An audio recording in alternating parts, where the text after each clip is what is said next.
दोस्तों, एक गांव में रामू और श्याम नाम के दो दोस्त रहा करते थे। वहां पर एक सेठ आता है और उनसे कहता है, रामू और श्याम कैसे हो? बहुत ढेर दिन हो गया, तुम हमारे घर भी नहीं आते हो। तुमसे हमारा एक काम था। हमारी कोठी तो तुम जानते ही हो, गांव में है, बहुत पुरानी हो चुकी है। उसी को साफ करना है। कुछ बिजनेसमैन आ रहे हैं, उनको बेचना है। वहाँ पर फैक्ट्री बनाएंगे और अपना बिजनेस आगे संभालेंगे। तो तुम लोगों से यही काम है कि तुम लोग जाओ, उस महल को, हवेली को साफ सुथरा कर दो, ताकि वो लोग आए तो ज़्यादा से ज़्यादा पैसा दें और मेरा हवेली सही सलामत बिक जाए। मुझे ज़्यादा रिक्वेस्ट ना करना पड़े। तुम लोगों को बस यही काम है। इतना बात सुनकर के श्याम बोलता है, आप टेंशन ना लो, हम वहाँ पर जाएंगे और इतनी अच्छी से साफ सफाई करेंगे कि उनको भनक भी नहीं होगी कि ये पुरानी हवेली थी। हम दो भाई वहाँ पर जाएंगे और बहुत अच्छे से काम करेंगे और आपका महल एकदम चमचमाता हुआ पहले जैसा चमका दे। तो आप घर पे चले जाओ, हम महल की तरफ निकल लेते हैं। उस सेठ से इतना कहकर रामू और श्याम दोनों उस महल के साइड निकल लेते हैं उसकी साफ सफाई करने के लिए। वहाँ पर रुककर वह थोड़ा बहुत उस महल को देखते हैं और उसके बाद से उसके अंदर जाने लगते हैं। उस घर के अंदर जाने के बाद वो लोग देखते हैं वहाँ पे बहुत ज़्यादा कूड़ा होता है, बहुत कचरा होता है। फिर वो एक रूम में एंटर करते हैं, जिस रूम में भी कचरा बहुत ज़्यादा होता है। उस कचरे वाले रूम को देखकर श्याम कहता है, अरे यार, इस रूम को तो देखो, लग रहा है जैसे 100 साल से किसी ने खोला ही नहीं है। इतना कचरा किसके रूम में होता है? उसके बाद ये रूम भी बहुत ज़्यादा पुराना हो चुका है। शायद से उसको इस रूम को बेच देना चाहिए। इस पूरे महल को यहाँ से हटा करके एक अच्छी फैक्ट्री बनाना चाहिए। हाँ यार, तुम सही कह रहे हो। हमारा घर होता तो कभी कभी बेच चुके होते, क्योंकि इसमें कितना ज्यादा कचरा है। इतने कचरा में कोई कैसे रह सकता है। रामू और श्याम अपने में बहस कर रहे होते हैं, तभी अचानक बिजली चली जाती है और अंधेरा हो जाता है। जैसे बिजली आती है तो देखते हैं वहाँ पे बहुत ज़्यादा धुआं हो जाता है उस पूरे रूम में। उस धुएं को देखकर रामू और श्याम दोनों हैरत में पड़ जाते हैं कि अचानक ये धुआं कहाँ से आ गया। तभी श्याम कहता है, अरे यार रामू, ये तो देख कैसे इतना धुआं हो गया इस रूम में। कहाँ से ये धुआं आया यार? पहले तो नहीं था जब हम लोग यहाँ पर आए थे, तो अचानक धुआं कैसे आ सकता है? मुझे लगता है यहाँ पे कुछ तो गड़बड़ है। ऐसा लगता है जैसे किसी भूत का यहाँ पर साया हो।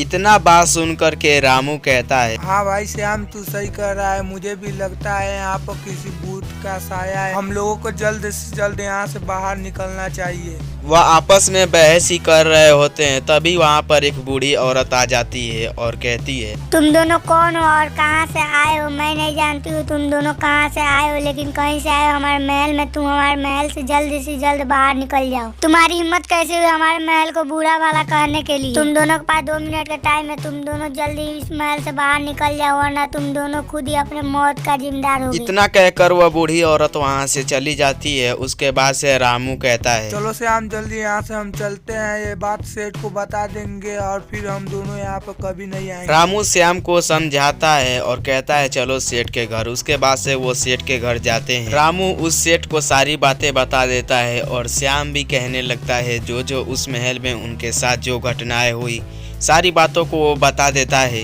उसके बाद वो सेठ भी सुन लेता है और सेठ के पीछे उसका छोटा सा एक बच्चा होता है जो इनकी सारी बातों को वो सुन लेता है। इतनी बातें सुन करके वो सेठ कहता है, क्या बकवास कर रहे हो? तुम लोगों से मैंने एक काम सौंपा था, वो तो हो नहीं सका, लेकिन उसके बजाय उल्टा आकर यहाँ पे भाषण सुना रहे हो। भूत वगैरह पे हम लोग भरोसा नहीं करते हैं। तुम चाहते हो मैं डर जाऊं और अपना महल सस्ते दामों में बेच दूं। मैं कोई वर्कर दूसरा ढूंढ लूंगा, तुम लोग जाओ। इन सब की बातें सुन करके वो छोटा सा बच्चा अपने मन में सोचता है कि ये लोग तो जा ना सके, लेकिन मैं अपने महल में जाऊंगा और देखूंगा वो कौन सा भूत है। उसके बाद वो बच्चा निकल जाता है अपने महल की तरफ। वह बच्चा उस महल के पास जाता है और कहता है, वो जिस हिसाब से बता रहे थे उस हिसाब से तो ये महल भूतिया भी नहीं लगता है, उतना भी बुरा नहीं है। मैं अंदर जाके देखता हूँ कि आखिर ये महल कैसा है। इस महल में हम लोग पैसा लगवा करके अपने दादाजी का महल और भी बड़ा बनवाएंगे और इससे भी अच्छा बनवाएंगे और चमकीला चमचमाता हुआ महल दिखेगा। तो हमारे दादाजी देख करके बहुत ज्यादा खुश होंगे। इतना बात वो लड़का सोचता है अपने मन में और महल के अंदर जाने लगता है। वो उस महल के अंदर जाता है, उसी रूम में जाता है जिस रूम में वह वर्कर आए हुए थे। वहाँ पर वह जाकर कहता है, अरे यार, यही तो वो रूम है जिसमें वो दोनों आए थे। वो तो बोल रहे थे इसी रूम में उन लोगों ने भूत देखा है, लेकिन यहाँ पर तो कोई भी ऐसा भूत नहीं दिख रहा है। तभी वहाँ पे अचानक धुआं होने लगता है और एक बूढ़ी औरत वहाँ पर आती है और कहती है, ए बच्चे, तुम कौन हो और यहाँ पे क्या कर रहे हो? अभी यहाँ पे 2 लोग आए थे, हम उन दोनों को भगा दिया, तुम भी फौरन यहाँ से चले जाओ। इतना बातें सुनकर के वो छोटा सा लड़का कहता है, अरे दादी, आपने मुझे नहीं पहचाना। मैं वो छोटा सा प्रिंस हूँ। जब मैं छोटा था तभी आप लोग गुजर गए थे। मैं वही हूँ, आपका छोटा सा प्रिंस। आप मुझे पहचानने में गलती कैसे कर सकती हैं? आप टेंशन मत लीजिए, इस महल को हम बेचने नहीं देंगे। इसके बजाय यहीं पे और भी बड़ा महल बनवाएंगे। हम अपने पापा से बात करेंगे इसके बारे में, हमारे पापा जरूर मान जाएंगे। प्रिंस अपनी दादी को सारी बातें बताता है और उन्हें भरोसा दिलवाता है कि मैं ये महल तोड़वाने नहीं दूंगा, ना बेचवाने दूंगा। तब उसकी दादी कहती है, ठीक है बेटा, मैं तुम पे भरोसा कर रही हूँ, लेकिन इस महल को तुम बचा लेना, क्योंकि ये तुम्हारे दादा का आखिरी निशानी है। प्रिंस अपनी दादी से थोड़ी बहुत बातें करता है। उसके बाद अपने पापा के पास जाता है और सारी बातें बताता है। पापा, उस महल में कोई भूत नहीं है, बल्कि हमारी दादी है जो बहुत समय पहले गुजर गई थी। आज भी उनकी आत्मा उसी में भटक रही है। हमें उस महल को और भी अच्छा बनाना चाहिएगा ताकि दादा की खुशी हो और उनकी आत्मा को शांति मिले। उनकी लास्ट इच्छा थी कि ये महल हमेशा यहाँ पर रहे। तो आप आज्ञा दीजिए कि मैं उस महल को बनवाऊँ और भी ऊंचा बनवाऊँ और भी बड़ा बनवाऊँ, और वो महल वहीं पर रहेगा हमेशा। इतनी बातें सुनकर प्रिंस के पापा कहते हैं, बेटा, मेरे तरफ से फुल सपोर्ट है उस महल को और भी बड़ा बनाना, ताकि तुम्हारे दादा को शांति मिले, उनकी आत्मा को, और अच्छा से अच्छा बनाना। हम लोग अब वहीं पर रहेंगे। तुम जाओ और ये खुशखबरी अपनी दादी को बता दो कि वो महल कभी भी नहीं टूटेगा वहीं पे, बल्कि उससे भी बड़ा महल बनेगा और हम सभी वहीं पर रहेंगे। इतना जानकर वो लड़का बहुत ज़्यादा खुश हो जाता है और अपने दादी के साइड निकल लेता है अपने पुराने हवेली में, और उनको जा कर के वो सारी बातें बता देता है। जिसके बाद वो उसकी दादी भी बहुत ज़्यादा खुश हो जाती है और कहती हैं, भगवान का लाख लाख शुक्रिया बेटा कि तुम्हारे पापा मान गए इस महल को बनवाने के लिए। अब हम सब इस महल में मिलजुल कर रहेंगे। उसके बाद से वह प्रिंस जाता है उन्हीं वर्करों के पास जिसके पास उसके पापा गए थे काम करवाने के लिए, लेकिन उन लोगों ने मना कर दिया था। तो प्रिंस उनसे कहता है, श्याम चचा, तुम टेंशन मत लो। जिसको तुमने हवेली में देखा था वो मेरी दादी थी। दरअसल वो बहुत पहले वहाँ से गुजर गई। उन्हीं की आत्मा आज भी उसी महल में है। वो चाहती थी कि वो महल कभी ना तोड़वाया जाए या फिर बेचवाया जाए, इसीलिए उस महल में घुसने वालों के साथ वो ऐसा बर्ताव करती थी। उनके तरफ से मैं तुमसे सॉरी कहता हूँ।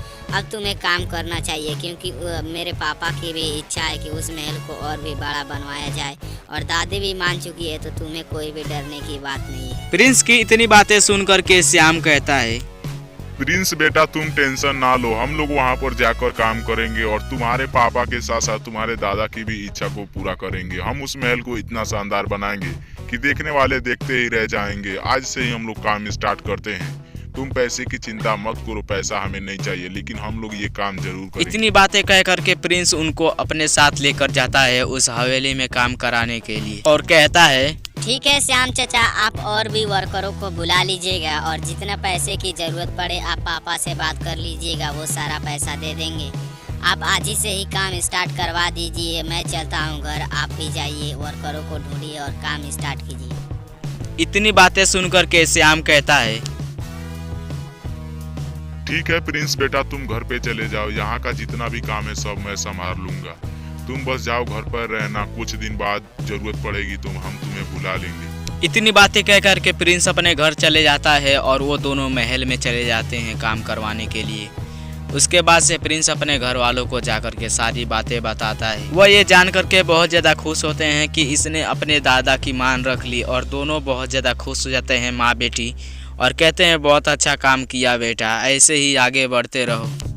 और वहाँ पर ऐसे ही काम चलता रहा, और कुछ महीनों बाद वो देखने को मिला कि बहुत बड़ा वहाँ पर महल बन गया है। उसके बाद प्रिंस अपने घर वालों को बुला कर लाता है और उनसे उनका घर, नया घर दिखाता है, जो बहुत पुराना एक भूतिया महल दिखता था। आज वो चमचमाता हुआ एक फ्रेश महल दिख रहा है। ये देख करके उसके पापा कहते हैं, वाह बेटे, मेरे को विश्वास नहीं हो रहा है कि तुमने इतना पुराना महल इतना अच्छा और इतना शानदार बनवा दोगे। आज मुझे तुम पे नाज है कि तुम मेरा बेटा हो। बहुत बढ़िया, ऐसे ही आगे बढ़ते रहो। इतनी बातें सुनकर के उसकी माँ कहती है, हाँ बेटे, हमने देखा था बहुत पहले ये इतना पुराना महल था। तुमने इतना चमचमाता हुआ महल इसको कर दिया है कि आज आंखें देख करके विश्वास ही नहीं हो रहा है कि ये वही महल है। उसका बेटा कहता है, आप लोग घर के अंदर चलिए, मैं बाहर थोड़ा काम है आता हूँ। उसके बाद उसके माता पिता और उसकी बहनें उसके घर के अंदर चली जाती है और वहाँ पर वो बच्चा जो था वो अपने दादी से मिलने के लिए जाता है। तो वहाँ पर उसकी दादी आ जाती है और कहती है, तुम्हारे जैसा नाती सबको मिले। आज तुमने अपने दादा की पुरानी हवेली को इतना नया और इतना साफ सुथरा कर दिया।